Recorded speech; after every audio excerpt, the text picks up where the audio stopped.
감사합니다. 이거 엄청 잘하는 거 아닌가요? 그만큼 수고가 많으세요. 우리 감사에 박수 드리면 참 좋겠습니다. 수고 많습니다. 감사합니다. 오늘 저희들 읽은 말씀은 요한복음 15장 5절에 있는 말씀입니다. 제가 읽도록 하겠습니다. 나는 포도나무요 너희는 가지라. 그가 내 안에 내가 그 안에 거하면 사람이 열매를 많이 맺나니 나를 떠나서는 너희가 아무것도 할 수 없음이라. 아멘.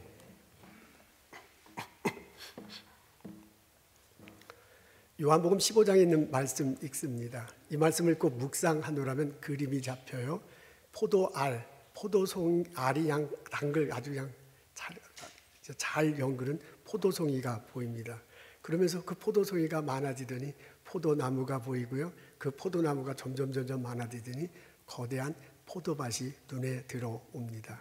예수님께서 이렇게 말씀하시는군요.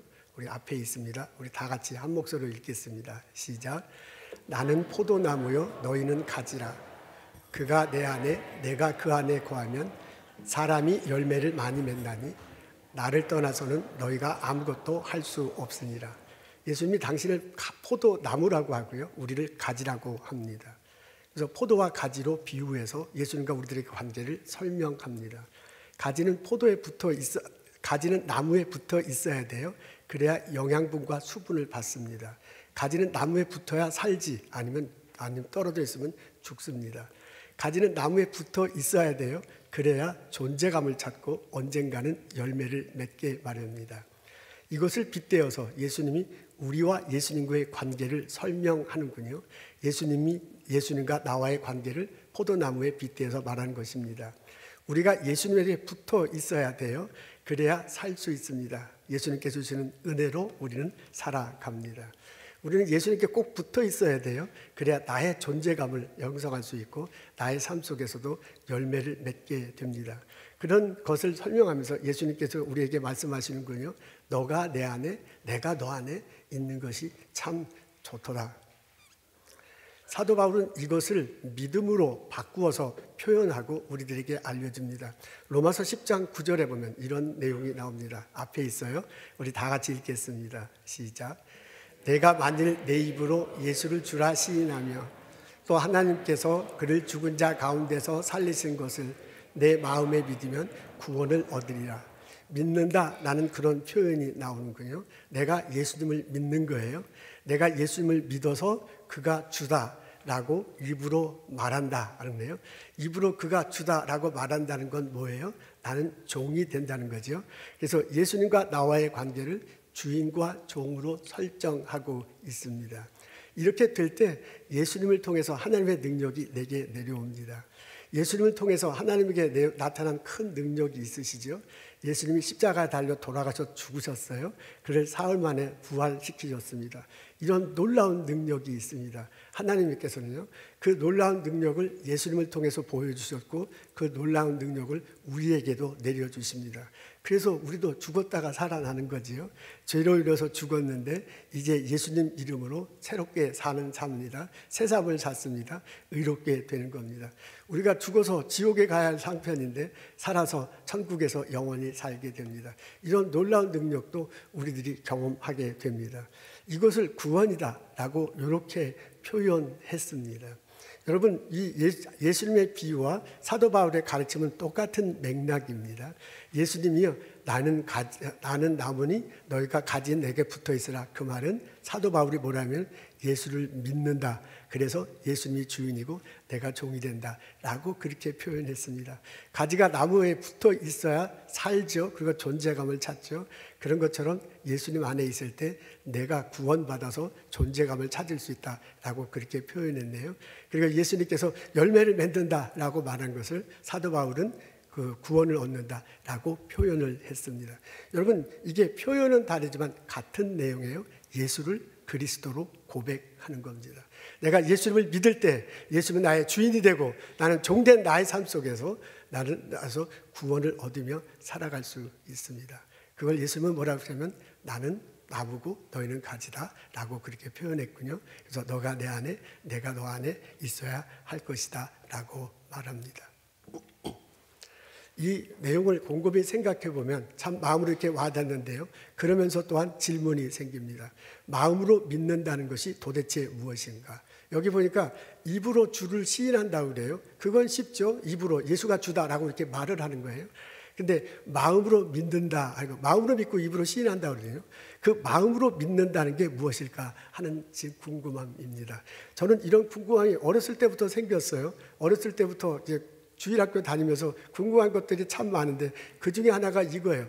마음으로 믿는다는 게 도대체 뭔가? 나는 예수는 믿는다라고 그렇게 말하는데 마음으로도 왜 굳이 마음으로 믿는다라고 할까 하는 그런 궁금증이 많이 생겼습니다. 이런 질문을 가지고 제가 평생 살아오면서 성경을 읽으면서 깨달은 것이 있습니다. 성경에 보니까 성경에는 성경에 마음이라는 단어가 나올 때 보면 그 근처에 꼭 생각이라는 단어가 상당히 많이 나옵니다. 내 마음의 생각이 왜 이렇게 악하냐라는 식이에요. 마음이라는 단어 옆에 생각이라는 그런 단어가 거의 대부분 나옵니다. 그래서 제가 볼 때 성경을 읽어서 보니까 마음의 한 펑션이 생각하는 거구나. 이 생각하는 것을 마음으로 이렇게 표현하는 거나 알 수 있었습니다. 또 하나는 성경에 마음이라는 단어가 나오면 그 다음에 감정 표현이 자주 나옵니다.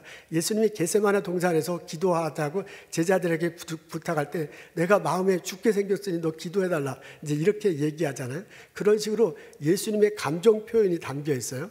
그런 식으로 마음이라는 글자 주변에 보면 그 사람의 감정 표현이 좋다 나쁘다 그런 표현들이 자주 나옵니다. 또 하나는 마음이라는 단어에 보면 그 사람이 말하는 사람이 행동하는 것, 그 사람의 의지 같은 것들이 잘 나와 있습니다. 스토리로 나와 있기도 하고 그렇습니다. 그래서 제가 그렇게 읽으면서 제가 정돈한 거예요. 성경에서 마음이라고 할 때는 세 가지가 구성되어 있는 것으로 이해하고 내가 그렇게 정리하고 성경을 읽으면 대부분이 이해가 됩니다. 성경에서 말하는 마음 속에는 생각이 있고요. 성경에서 말하는 의지, 마음 속에는 의지가 있고 감정이 있네요.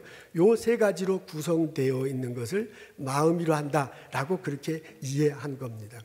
여러분 우리가 일반적으로 마음 할 때는 이 가슴에 마음이 있다고 합니다. 그리고 문학에서도 보면 이 가슴에 마음이 있다고 그러고요. 성경에서도 보면 가슴에 마음이 있는 것으로 표현합니다. 그런데 뇌과학자들의 주장을 보니까 이 마음은 이 뇌에서 벌어지는 현상이라고 하는군요. 이 가슴에 있는 게 아니래요. 그건 이제 뇌과학자들의 이제 말이고요. 우리는 일반적으로 마음은 이 가슴 속에 있다라고 그렇게 여기고 있습니다. 제가 살아오면서 보니까 이 마음, 이 가슴 속에 있는 영향을 주는 게 두 가지가 있는데 그 하나는 본능입니다. 우리는 사람이기 전에 동물이에요. 그래서 동물적 본능이 있습니다. 누군가 나를 죽이려고 할 때 막 별 생각 없이 무서워지잖아요. 그 본능이 무서워져서 막 도망가잖아요. 본능적인 반응을 봅니다. 배고프면 막 먹고 싶지요. 그리고 막 욕심내고 싶은 그런 건 이 본능 속에 있는 거라요. 우리 영어 것 레벨 이 밑에 있다고 그러잖아요. 그래서 속사람 맨 밑에 이 본능이 사로잡고 있다. 저는 이렇게 그렇게 생각하는 거예요. 또 다른 하나 우리 마음에 영향을 주는 게 있는데 그게 뭐냐면 영입니다. 우리 인간에는 영이 있습니다.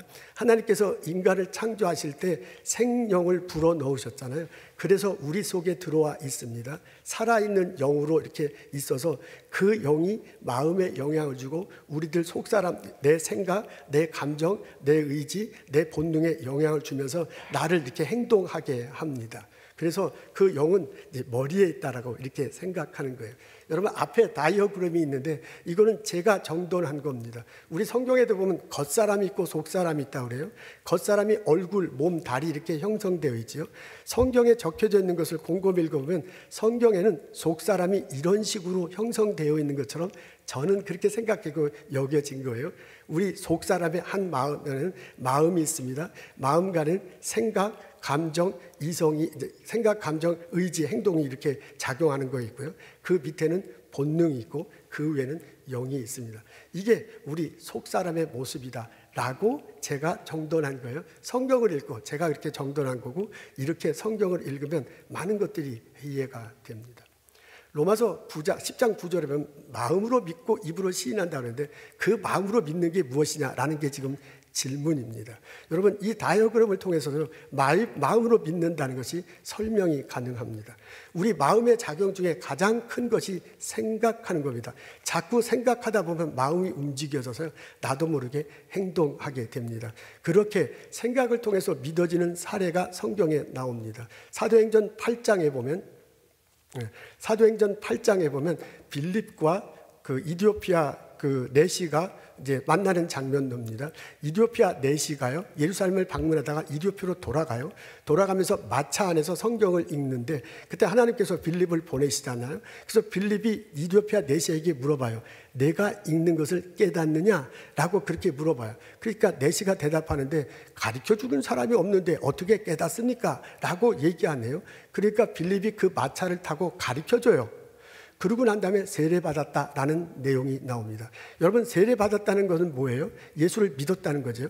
예수를 믿기 전에 어떤 일이 있어요? 성경 말씀을 배웠어요. 배우고 이 사람이 깨닫는다라는 단어가 2번 나오잖아요. 깨달았기 때문에 믿게 된 거고 믿어서 세례를 받은 거거든요. 여러분, 그 깨닫는다, 이해한다, 그게 생각한다는 표현이에요. 여러분, 제 논리를 다 파시죠. 예수 믿기 전에 대화를 나누면서 생각할 시간이 있었어요. 그 생각하는 과정을 통해서 마음이 움직여서 믿게 된 케이스다, 그런 얘기입니다. 여러분, 생각을 통해서 우리가 예수에 대한 믿음을 가질 수 있습니다. 또한 우리가 감정을 통해서도 예수님에 대한 믿음을 갖게, 감정을 통해서도 마음이 움직이고 그렇게 해서 마음으로 예수님을 믿게 될 수도 있습니다. 누가복음 24장에 보면 엠마오로 가는 2 제자 이야기가 나옵니다. 예수님 돌아가시고 난 다음에 제자들이 많이 실망해서 흩어졌어요. 2명의 제자들이 자기의 고향인 엠마오로 돌아갑니다. 슬픈 기색이 있는데 부활하신 예수님이 다가가잖아요. 그러면서 왜 그러냐, 예루살렘에서 무슨 일이 있었느냐 설명을 합니다. 그러고요, 예수님이 성경을 풀어서 설명을 해줘요. 얘기를 해줘요. 그랬더니 그 2 제자가 마음이 뜨거워졌다고 해요. 마음이 뜨거워졌다는 것은 감정의 변화가 일어났다는 거거든요. 그러고 난 다음에 이 사람이 예수님이구나 라는 걸 알게 돼요. 그래서 엠마오로 가던 길을 돌려서 예루살렘으로 돌아가서 예수님 부활했다라고 선포합니다. 예수님 부활했다, 그 말은 예수님을 믿었다는 얘기거든요. 예수님 믿기 전에 이 2 제자에게는 어떤 일이 있었냐면 가슴이 뜨거워지는 그런 일이 있었어요. 감정의 변화가 생기는 일이 있었어요.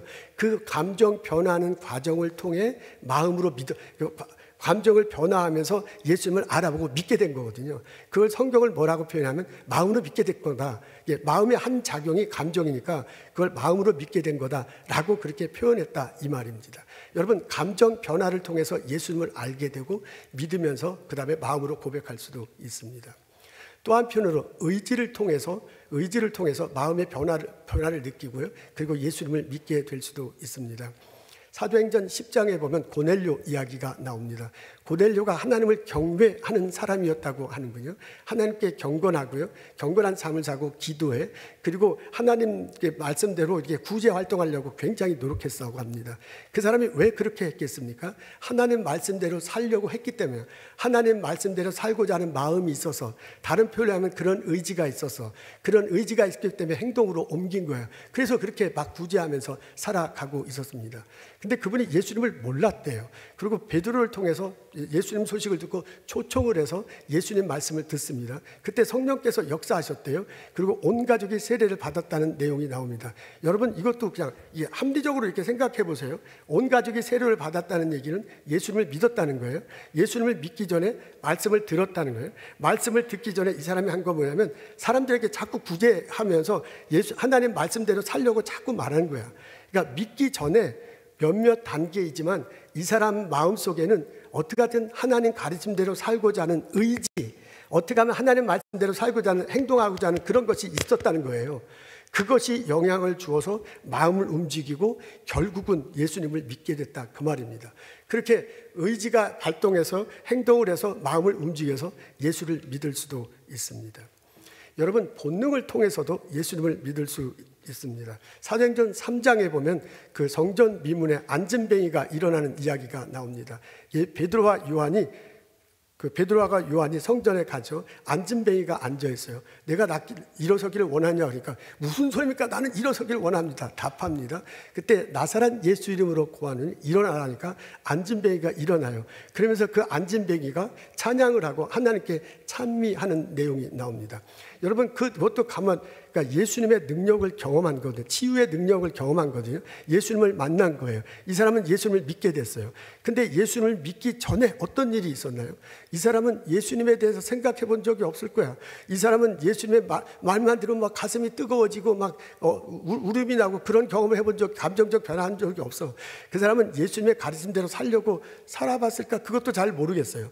근데 이 사람은 예수님이 역사하시는 능력을 했거든요. 그게 바로 본능이에요. 이 사람은 앉은뱅이야. 아픈 사람이 본능적으로 가장 갖고 싶은 게 뭐예요? 일어서는 거예요. 그러니까 일어설 기회가 생기니까 나 일어서고 싶습니다 말하고요. 예수 그리스도로 너 명령하는지 일어나라 하면서 그 일어나는 놀라운 역사가 있었습니다. 이런 것을 볼 때 믿기 전에요. 이 사람에게 영향을 준 것, 예수님을 받아들이고 영향을 준 건 본능이에요. 본능 속에서 낳고 싶은 게 있는 거야. 그래서 그것을 통해서 놀라운 역사가 일어나고 마음에 믿어지고 예수를 고백하는 일이 벌어졌습니다. 여러분 영을 통해서도요 하나님께서 우리들을 역사하십니다. 하나님께서 우리를 창조하실 때 생명을 불어넣으셔서 입으로 생명을 불어줘서 우리가 인간으로 살게 됐습니다. 그래서 우리 속 사람에는 보트를 보이지만 속에는 영이 있어요. 근데 그 처음 영은 생명, 살아있는 영이었는데 그 영이 흐트러진 상황에서 살긴 살지만 영이 있어서 그 영이 마음에 영향을 주고요. 그 영이 우리 본능을 다스리면서 우리들 속 사람을 움직여 가는 거예요. 그래서 그 속 사람이 움직여지는 대로 겉 사람이 행동하는 거잖아요. 그 영 속에 하나님께서 성령을 부어주실 때 마음이 작동하고 믿어지게 됩니다. 사도행전 2장에 보면 제자들이 기도하는 장면이 나옵니다. 제자들이 3년 동안 예수님을 따라다녀서 예수님 가르침 받고 예수님 말씀대로 살고자 행동해 본 적이 있어요. 근데 그게 잘 안 된 거야. 그래서 예수님 안 믿어져요. 여러분 그 사람들이 정말 예수님을 믿었다면 십자가 달리고 그럴 때 그렇게 도망가면 안 되지. 예수님을 믿으면 왜 도망가요? 그리고 예수님 부활하시고 만났는데도 별 그냥 감흥이 없어요. 그런데도 막 갈릴리가 왜 그래? 믿어지지 않기 때문에 그래요. 예수님이 그렇게 말씀하신 거 다 생각하고 있어서 예수님 같이 있으면 막 기쁠 때도 있고 슬플 때도 있고 감정적 변화가 막 있었을 거 아니에요. 그런 체험을 했어요. 그리고 예수님 말씀대로 살고자 하고 막 전도도 하고 막 그랬단 말이에요. 그렇게 했음에도 불구하고 믿어지지 않으니까 그렇게 한 거예요. 그런 사람들에게 성령이 임한다면 성령이 임해서 우리 눈에 보이지 않지만 성령이 임해서 내 영을 터치한 거야. 내 영이 그 그릇 같으면 성령이 물이라면 성령이 임해가지고 이 영을 막 가득하게 한 거예요. 내 영이 더러운 빨래 같은 거라면 이 성령이 임해서 그 빨래를 그냥 깨끗하게 한 거지요. 그래서 그 영이 내 마음에 영향을 줘요. 내 생각에 영향을 주고 내 감정에 영향을 주고 내 의지에 영향을 줘서 제자들이 활가닥 뒤집혀서 이러면 안 된다. 그래서 예수님 말씀하신 거 생각나고 예수님 가르친 거 생각나고 막 뛰쳐나가서 예수 부활했다 막 전거하잖아요. 그때서 믿어진 거야. 성령이 내 영을 터치하고 그 영이 내 마음을 움직이고요. 그리고 내 본능을 막 주장함을 통해서 마음속에 믿어지게는 이런 놀라운 일이 벌어지게 된 겁니다. 여러분 제가 지금 속 사람은 이런 구조로 됐다. 성경을 읽을 때 이런 구조로 나는 이해한다 말하고요. 이 구조 각각 속에서 하나님께서 어떻게 역사하셔서 마음으로 믿어지게 하는 걸 지금 설명하는 중입니다. 근데 성경에 보면 도저히 설명이 안 되는 것이 있습니다. 이렇게 제가 해놓고 나서도 설명 안 되는 게 있는데 그거는 하나님께서 강권적으로 역사하시기 때문입니다. 그게 사도행전 9장에 보면 사울이 회심할 때 보면 나와요. 사울은 예수 생각을 해죠. 근데 죽이려고 생각한 거지 예수님 때문에 막 싫어지고 예수님을 잡으려고 한 거지 그냥 예수님 때문에 마음이 말랑말랑해지고 막 감정이 좋아지고 그런 게 아니에요. 전혀 다른 생각을 한 사람이에요. 본능적으로 예수 잡으러 죽이려고 하는 사람이야. 그게 올바른 영의 가르침이라고 생각하는 사람이야. 근데 그 사람 예수님이 만나주잖아요. 빛과 영으로 만나죠. 강권적으로 역사해. 믿도록 그냥 막 만들어버려요. 그래서 그냥 믿는다고 고백하는 것을 볼 수 있어요. 그거는 이 다이어그램의 설명이 안 돼. 이것과는 상관없는 거야. 그냥 하나님께서 강권적으로 역사해서 믿게 만드는 겁니다. 여러분 제가요 평생 성경을 읽으면서 마음으로 믿는다는 게 도대체 뭐냐 그것 때문에 굉장히 고민 많이 했어요. 그러면서 마음에는 마음은 마음은 생각과 의지와 감정으로 되어 있다. 적어도 성경에 보면 그래요. 그리고 우리 속사람은 이런 식으로 되어 있다라고 제가 정돈한 거예요. 그러면서 이런 과정 중에 하나를 통해서 내 마음이 움직여서 예수를 믿게 됐다면 그것이 바로 마음으로 믿은 거다라고 여러분들에게 설명하고 있는 중입니다. 여러분, 제가 이렇게 장황스럽게 설명하는 이유는 내가 예수를 믿는다는 것이 얼마나 감사한가라는 것을 다시 한번 깨우치기 위함입니다. 여러분, 어떤 과정을 통해서 예수를 믿었습니까? 예수님을 믿게 됐습니까? 제가 지금 설명한 것으로 그렇고 곰곰이 생각하면 생각하다가 예수님을 믿을 수도 있고요. 어떤 감정 변화가 있어서 예수님을 믿을 수 있고요. 내가 의지적으로 자꾸 행동하다 보면 예수님이 마음에 움직여서 믿을 수도 있습니다. 어떤 사람은 막 본능적으로 자기도 모르는데 그냥 본능적으로 따라 부르는 믿고, 어떤 사람 기도하는 가운데 성령께서 강하게 역사하셔서 내 영을 맑게 하고 내 영을 붙들어서 믿게 할 수도 있어요. 그리고 어떤 분은 전혀 자기 의지와도 상관없는데 믿는 분이 있어요. 여러분, 이 중에 어떤 경로를 통해서 예수님을 믿게 됐습니까? 지금 내가 예수를 믿는다면 얼마나 그게 인생의 대박이라는 표현을 하는데 정말 예수를 믿는 것이 인생의 대박입니다. 근데 아쉽게도 우리 중에 예수를 못 믿겠다, 예수가 그리스도다, 죽은 사람이 살아났다 믿어지지 않는 분이 혹시 있을 수도 있습니다. 있을 수 있죠. 교회 다닌다고 어떻게 그게 다 믿어집니까? 말이 안 되나. 근데 지금 제가 오늘 이렇게 지난주하고 이번 주에 계속 같은 주제로 설교를 하는데요, 이렇게 말하는 것은 뭐냐면 아직 교회 다니지만 십자가 다시고 부활하신 예수 그리스도가 믿어지지 않는 분이 혹시 있다면 그분들에게 어떻게 하는 것이 마음으로 믿는가라는 걸 알려주기 위함입니다. 여러분, 생각, 의지, 감정 이런 한 과정 등을 통해서 예수의 말씀이 내 안에 들어오고요, 내 마음에 믿어지게 마련입니다. 이런 과정을 통해서 예수가 믿어지는 게 되는구나 라는 것을 듣고 생각하면서 이 기회에 내가 예수님을 잘 못 믿는데 예수님을 좀 믿도록 노력해보자 하는 계기가 됐으면 얼마나 좋겠습니까? 여러분, 보스턴에 사는 한국 사람들에게는 일정한 컬처가 있습니다. 특히 우리 교회 다니는 사람들에게는 일정한 그 사람의 성향이죠. 취향 같은 것들이 있습니다.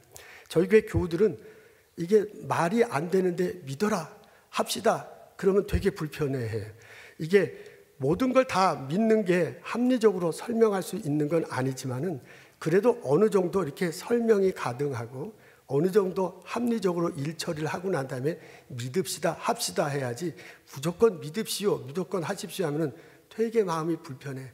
그게 이제 우리 교우들의 성향이에요. 그게 뭐 나쁘다 좋다가 아니야. 그냥 우리 교우들은 그런 성향입니다. 이렇기 때문에 우리들이 예수를 믿는 데 있어서도요, 어느 정도 설명이 돼야 돼. 내가 믿는 예수가 전부 다 설명할 수는 없죠. 설명이 가능하면 그건 신이 아니에요.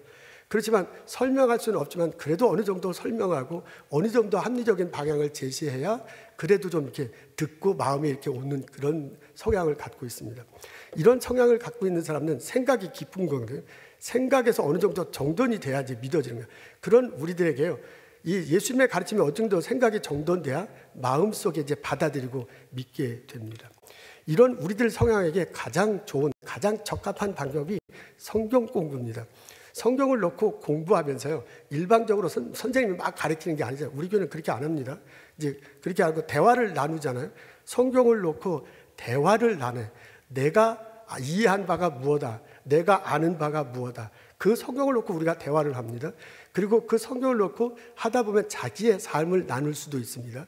그리고 그 성경 공부가 깊어지다면 내 속마음을 막 얘기하잖아요. 나는 사실 예수님이 안 믿어진다라고 말을 할 수 있는 그런 분위기가 됩니다. 이제 모든 성경 공부에서 그렇게 말하기는 쉽지 않을 거예요. 그리고 느닷없이 만나서 집사님 나는 사실 예수님이 안 믿어집니다, 그렇게 말하기는 참 어려울 거예요. 그래도 지금 제가 말하는 거는 그렇게 성경 공부에서나 어떤 대화, 말씀을 놓고 대화하는 건 솔직하게 자기의 영적 고민을 말을 할 수 있어야 한다, 그 말입니다. 그렇게 말하기가 쉬운 데가 성경 공부다, 그게죠. 근데 이제 만일 그것이 안 된다면 그것이 뭐 사실 부끄럽죠. 그렇게 솔직히 말하기 쉽지 않죠. 그러면 1대1로 만나서 말을 할 수도 있습니다. 우리 장로님, 권사님들, 집사님 중에 신뢰하면서 대화를 나눌 분도 있어요. 저를 찾아와서 이야기를 해도 좋습니다. 근데 느닷없이 목사님 찾아가서 나 예수가 안 믿어진다 그러면 괜히 찍힐 것 같고 그래서 오기가 좀 거시기하죠. 그러니까 이게 성경 공부에서 만나서 대화를 시작하고 누군가가 1대1로 만나서 예수님에 대해서 진지하게 대화를 나누는 것이 상당히 좋습니다. 그렇게 대화를 나눌 때 생각하게 마련이고 생각하다 보면 정돈이 돼요.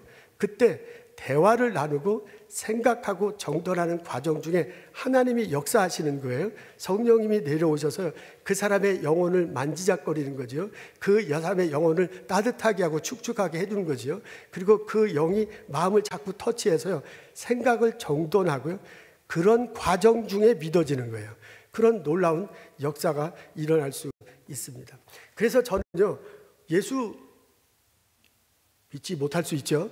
그런 것 때문에 고민 안 하고요, 그냥 신앙생활 하는 거는 나만 손해야. 그렇게 신앙생활에서 교회에 와가지고 집사님 되고 권사님 나만 손해야. 내가 실제로 예수님 앞에 났을 때 내가 예수님을 믿는다라고 고백할 수 있어야 되거든요. 그러니까 이 점을 이번에 분명히 하고, 그리고 내가 예수를 믿는다라고 고백하는 일이 우리 교회 안에 벌어졌으면 참 좋겠습니다. 여러분, 진심으로 권면합니다. 성경 공부에 참석하십시오. 여러분, 진심으로 권면합니다. 1대1로 만나서 대화하십시오. 내가 십자가 다시고 부활하신 예수, 그분을 믿는가? 라는 것을 놓고 진지하게 대화하고, 생각으로 정돈하고, 마음으로 믿고 고백하는 일들이 우리 교회 안에 벌어졌으면 참 좋겠습니다. 그런 놀라운 일이 벌어지기를 저는 날마다 기도합니다. C.S. 루이스라는 분이 있습니다. 이분이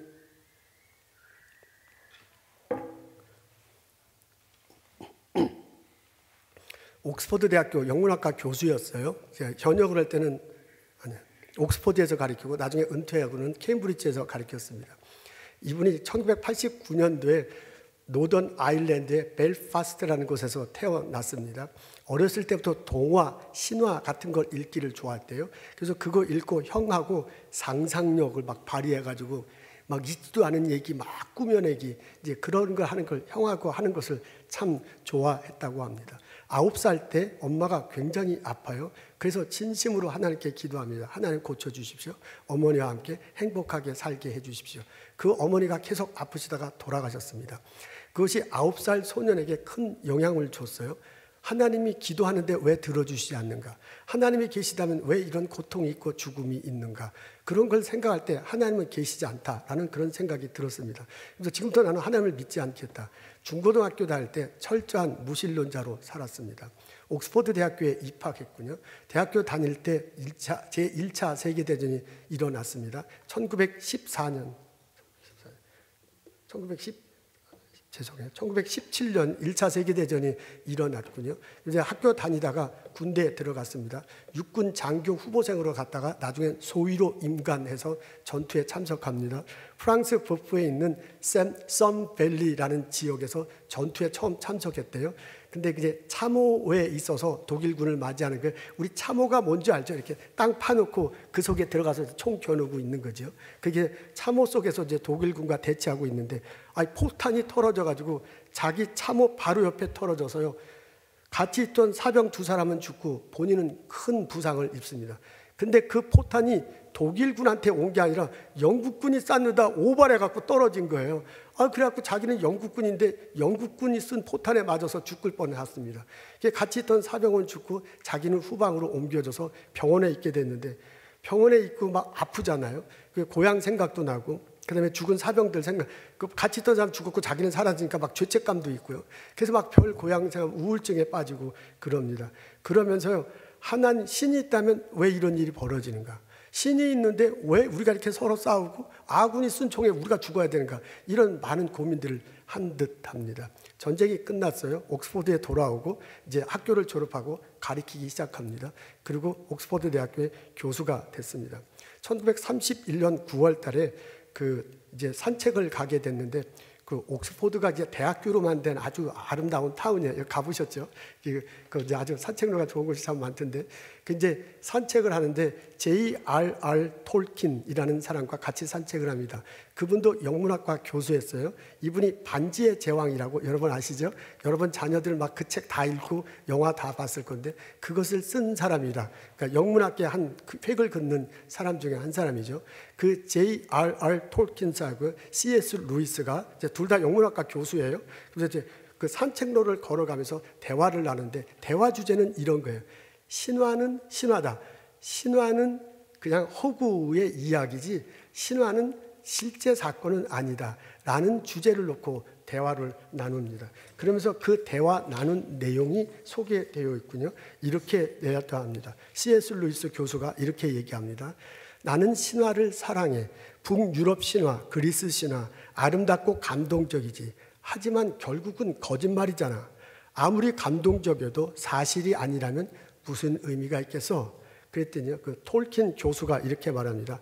그렇지 않아 루이스. 신화는 인간의 상상력이 진리를 향해 손을 뻗는 방식이야. 우리가 만든 이야기 속에는 우리가 잃어버린 진실의 흔적이 있다. 신화가 무조건 거짓말은 아니다. 신화 속에 진실의 흔적도 있다. 이제 그런 식으로 얘기해요. 그러니까 루이스 교수가 뭐라 하냐면 하지만 기독교도 결국 하나의 신화 아닌가?